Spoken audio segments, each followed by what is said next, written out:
In one of my videos, I don't know, I posted it a few months ago, I guess, I was telling you that when I'm kicking around the forest, I'm always seeing faces in the tree barks and rock formations, and I see faces of animals, old men, even sometimes like cartoon type characters. Look at the face in that cherry burl there, that fungus. It looks just like an ape, like on the Planet of the Apes. See that? And I had came across a chunk of quartz in the ground and had filmed it. And then when I was looking at the footage on my laptop, I saw that it looked exactly like a white bunny rabbit. That chunk of quartz looked just like a white bunny. And I didn't notice it when I was in the woods. And then when I went back out there again, the bunny rabbit, the chunk of quartz was there, but the bunny rabbit image was gone. And that's how it is a lot of times. And it's just kind of cool. It entertains me. So, I don't know, but what was it? A couple of years ago that we put the solar in, and we ran the conduit underground from the workshop where the solar panels are underground up here to the camp, so we have the power here. And in that process, I had dug up some rocks, and they've just been sitting right out here in front of the camp. Well, I'm watching it rain, and I'm watching the birds at the feeder, and we have the rose-breasted grosbeaks have finally come back, and I'm just watching them, and I happen to look down at those boulders, which I do every day, but just the way that the shadows are hitting them and they're wet and it's reflecting the light and it's just in a certain way, look at what I see. So I'm just watching the birds here, the dove and a rose-breasted grosbeak there on the feeder, and I happen to look down at the stones, and there's a bear's head right there. You see that? Look at that. There's no mistaking it. That's a bear's head. And it doesn't look like that when it's dry, and I have never seen that before. Like I said, I look at those stones every day, and those bear head has never revealed itself. And I was just talking about the bear in my video last week, and now I have a bear head in the rock. I just like stuff like that.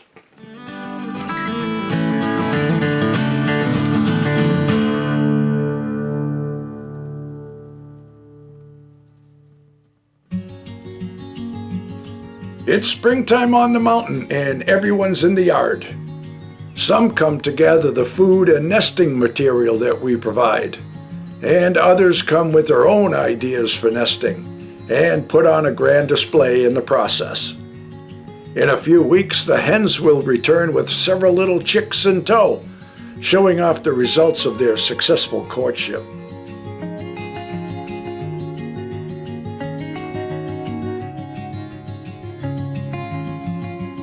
The red squirrels take advantage of the shelters that we built, but they always provide entertainment in return for their lodging. Other visitors appear in a grand display and are greeted with one and the same. They are advised to carry on by the grand manner of the wildebeest.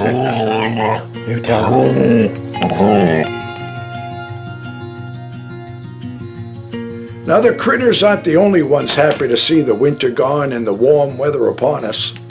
The black flies have arrived and we're eager to get this screen porch back in action.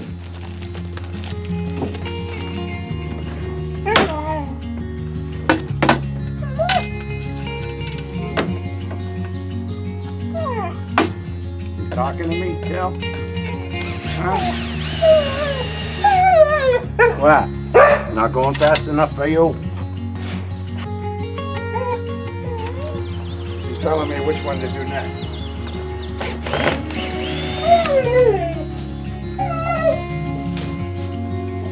Oh, it's going to be nice to have this open again.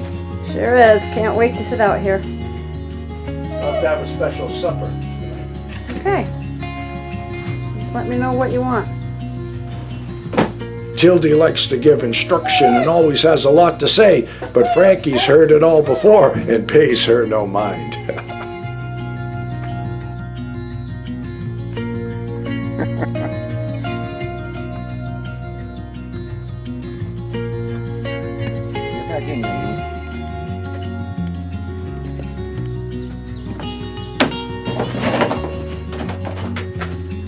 hopefully we're done with the snowshoes. And the Christmas wreath, we won't need that for a while. Now I know we're done with the wreath.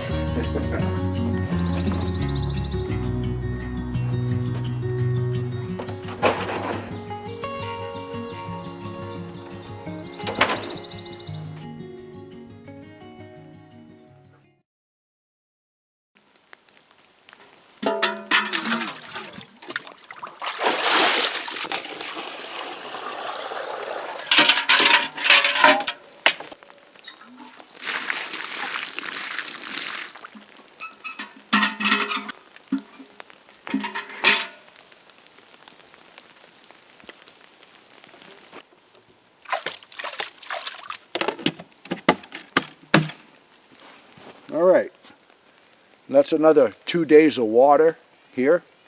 We use, on average, 10 gallons a day at the camp. We don't waste any water because I got to carry it. It's 100 yards from the camp to the well, each way, uphill both ways. And I know a lot of my viewers are always telling me, oh, there's easier ways to get water and you should run a 12-volt pump, and I've heard it all. But I ain't changing a thing. I like this part of the routine, and it keeps me active, and I like it. And I'm not going to change a thing. I want to take a moment here and share my thoughts with you all. Some recent happenings have left me in a stage of deep contemplation about my next chapter of life. Most of you know what my life is all about. A lot of you have followed me for a long time, and you know that my whole life has been a dream quest, constantly going after and conquering all of the things that I've ever wanted to do or wanted to have. My whole life has been that way. So here I am now turning 60, and with the cancer behind me and all of the struggles that I had with that, and then just recently being very, very sick with COVID and having that knock the wind right out of my sails, and now recovering from that and that behind me, I find myself at a major crossroads in my life and contemplating all of the changes that I am going to make. There are a lot of changes on my horizon. And in fact, this will be the year that I finally follow through with selling the little cabin in New York. I'm going to sell the cabin in New York, and I'm going to get rid of a lot of stuff, and I'm going to make a lot of changes that I want to make in my life. So anyway, just recently I was going through stuff, making piles of stuff that I'm getting rid of. And I came across this book, and I mentioned this book to you in the past. A book that I have had for 40 years. See, when I was 20 years old, my brother gave me this book, Back to Basics. It's all about teaching and learning and enjoying traditional American skills. And this book covers every aspect of homesteading, about this self-sufficient lifestyle. Now, when I was given the book, I had already set the wheels in motion for the lifestyle that I want to live. I wanted to live. I'd already purchased property and was building my first cabin and preparing to leave the city life and go live this lifestyle and live my dreams. To go and pursue all of those dreams and live them. The wheels were in motion. And I've had this book for 40 years, and I can't really say that I have ever used it as a reference, gone back into the book to learn how to do something. But every now and then I would just thumb through it like a coffee table book, because seeing all the topics about cabin building and the solar power and the greenhouses and stuff like that was just like, made me so dreamy about that lifestyle, even though I had already put those wheels in motion for the lifestyle. So here I'm going through things, and I'm thumbing through the book, and I see, right in the beginning of the book, I see a man and a woman using a transit, and the woman is holding the grade rod, and I laughed and I go, hey honey, look at this, it looked just like us. And then here, as I'm thumbing through the book, it was just like looking through a photo album. My jaw dropped because photographs were almost identical to the footage that I've shared with you.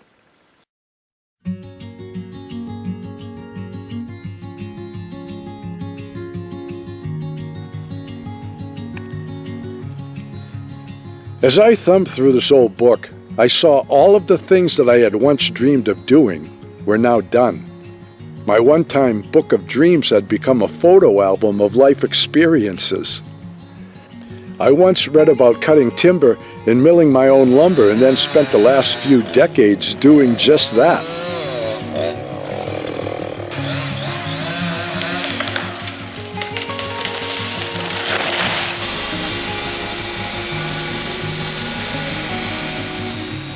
Once upon a time, I read about working with stone, and then proceeded to build stone walls at every place I've ever lived.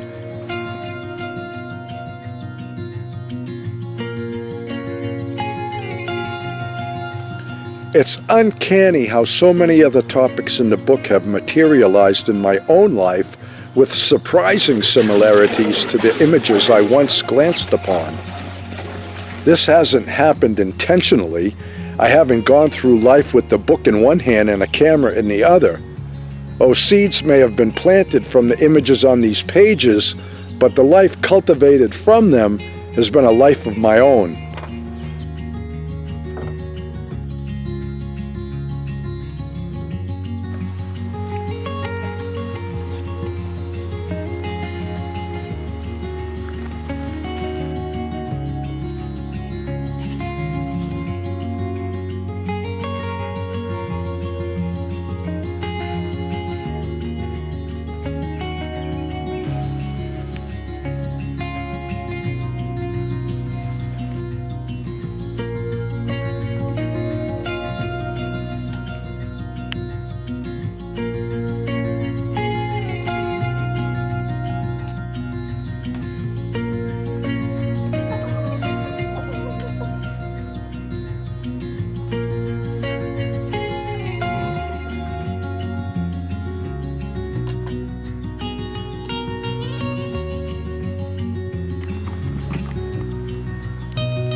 Let's go, Frankie.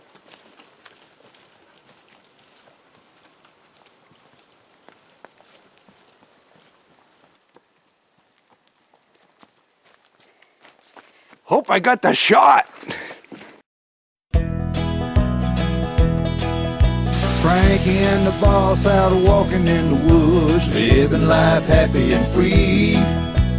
Tracks in the snow everywhere they go. There's a pokey way up in that tree. A beaver built a pond where they have some fun, taking life a day at a time. Best friends until the end. Frankie and the boss. Frankie and the boss. Frankie and the boss.